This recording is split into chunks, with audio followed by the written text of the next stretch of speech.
6:30 a.m. and Sue Ferguson is trudging up 3 flights of stairs to visit a family. She's already been busy this morning with a 14-year-old girl who's run away from home. Mr. and Mrs. Jones have all the problems Sue says are typical of Toxteth.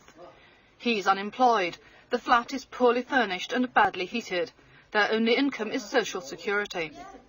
They've 6 children and are having particular problems with their teenage daughter who won't go to school. Well, we know her attendance has been very, very poor. Yeah. And, you know, she had no intention of going to school. She knows the consequences of that. Alfie Jones has been on the dole for 5 years. It's, you know, it's very hard to get it. Stones, bricks and petrol bombs and set fire to cars. They were determined to contain the riot within a small area, which they tried to cordon off. There was almost no looting and only one building set on fire. It appeared as a straightforward attack on the police.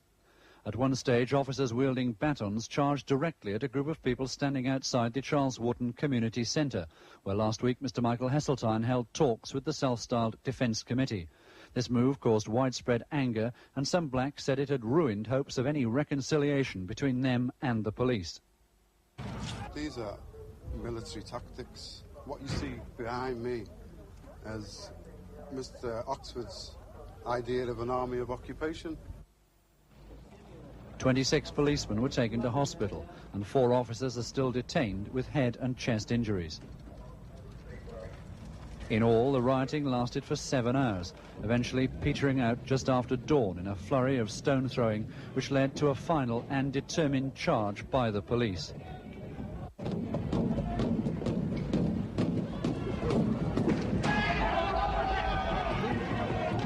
But the force are also under fire from the chairman of their own police committee.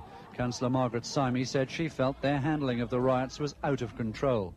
But Merseyside's Chief Constable, Mr Ken Oxford, said the rule of law must prevail. And he points to the 21 arrests for offences like assaulting the police and carrying offensive weapons. Mr Oxford has been the subject of much criticism from some black and white people in Toxteth. But today he defended himself, his tactics and his weary men. There was no baton charge as such, but I've no doubt that officers, many officers last night who were under attack, did draw their batons. But you know, policemen are not there to be attacked. They are entitled to defend themselves in those situations. And if they drew their batons, because I'm told, my reports tell me, that whilst the officers were at or within the vicinity of the Charles Wharton Centre, they came under a fusillade of bricks and stones and whatever. Tomorrow, Mr Michael Heseltine is to meet the Prime Minister immediately after the royal wedding. There'll be much to report from the Minister for troubled Merseyside. Ken Rees, News at 10, Liverpool.